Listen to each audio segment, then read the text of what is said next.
sebuah desa terpencil di Provinsi Aceh, hiduplah seorang putri bernama Putri Sabai. Yang membuatnya istimewa adalah persahabatannya dengan seekor kuda ajaib.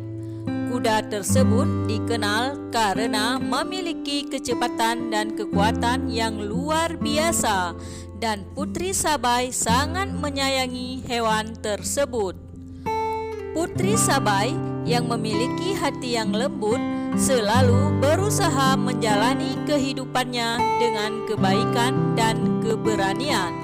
Kuda ajaib yang dikenal sebagai bintang kecepatan adalah sahabat setia Putri Sabai. Namun, ada juga seorang pencuri licik yang mengintai di sekitar desa. Suatu hari, bintang kecepatan tiba-tiba menghilang, dicuri oleh seorang pencuri yang licik yang bersembunyi di dalam hutan yang gelap. Putri Sabai merasa sangat sedih dan marah karena kehilangan sahabatnya. Ia bertekad untuk menyelamatkan bintang kecepatan dan menghadapi pencuri tersebut. Putri Sabai memulai petualangan berbahayanya ke dalam hutan yang gelap, tempat pencuri itu diperkirakan bersembunyi. Ia harus melewati sungai berbahaya, melawan binatang buas, dan menghadapi berbagai rintangan lainnya.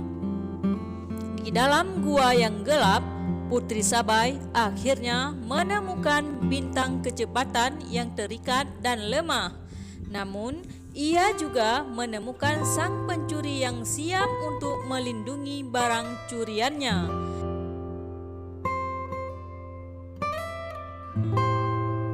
Dalam pertarungan sengit yang terjadi, Putri Sabai berhasil melepaskan bintang kecepatan dan mengalahkan pencuri itu dengan keberanian dan kelicikan.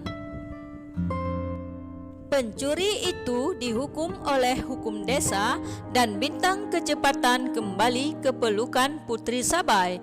Desa pun kembali aman dengan kehadiran bintang kecepatan yang membawa kebahagiaan dan keberuntungan bagi semua.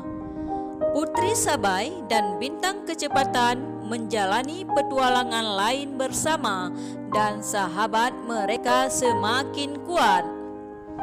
Cerita tentang keberanian Putri Sabai dan kesetiaan bintang kecepatan menjadi inspirasi bagi semua yang mendengarnya. Kisah Putri Sabai dan kuda ajaib mengajarkan tentang keberanian, persahabatan, dan tekad dalam menghadapi rintangan hidup. Putri Sabai menjadi contoh bagaimana seseorang bisa mengatasi kesulitan dengan cinta dan tekad yang kuat.